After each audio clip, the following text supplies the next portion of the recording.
You know, about 7 years ago, 6, 7 years ago, my grandparents passed away, and we had to go through this kind of cathartic exercise where you have to go down and clean out their home. That's real fun. You guys know about that. And we were going through, my mom was, doing most of it. And I was down there one day, and I found this little black book that my great-grandfather, who came over from Italy at 17 years old with a few dollars in his pocket, it was his.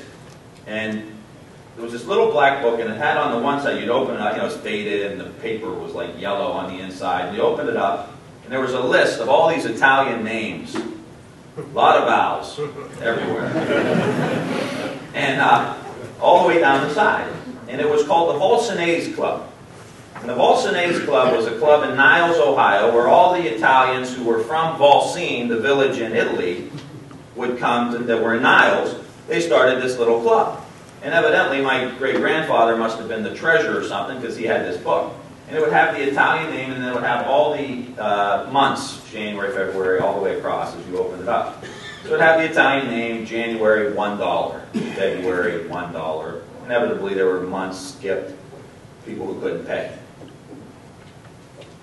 This was a club that they put together before there was insurance.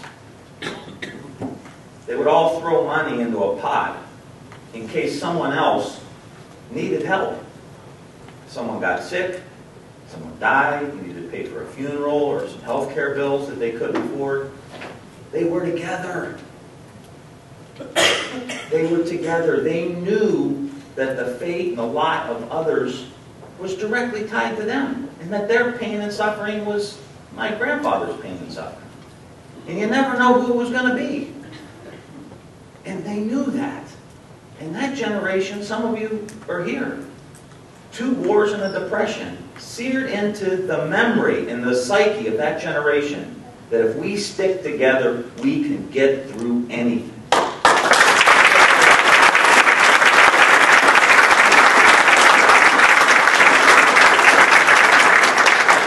And they remembered that, and we saw economic and social progress in the United States like we've never seen before. Taught the world how to do it, how to create a middle class, how to have health care for seniors, put together a social security system, invested in our infrastructure, tied the country together. Hell, we went to the moon. So what's next? Let's go to the moon. Okay, I'm in. We went to the moon because we knew there was nothing we couldn't do if we stuck together. And I'm getting that feeling again, in Ohio especially, that we're starting to really remember that. And if we really want to honor that generation and what they've done, it's our turn. It's our turn to knock this thing down, 60, 65%, send a message, not only to everyone in Ohio, but all across the country. You got the money, we got the votes. And the votes matter when we go out and we campaign, and then the next week we've got to do it. Get out there, knock on doors, make phone calls, get your family, get your friends, get them out to the polls, because this is the beginning of the end.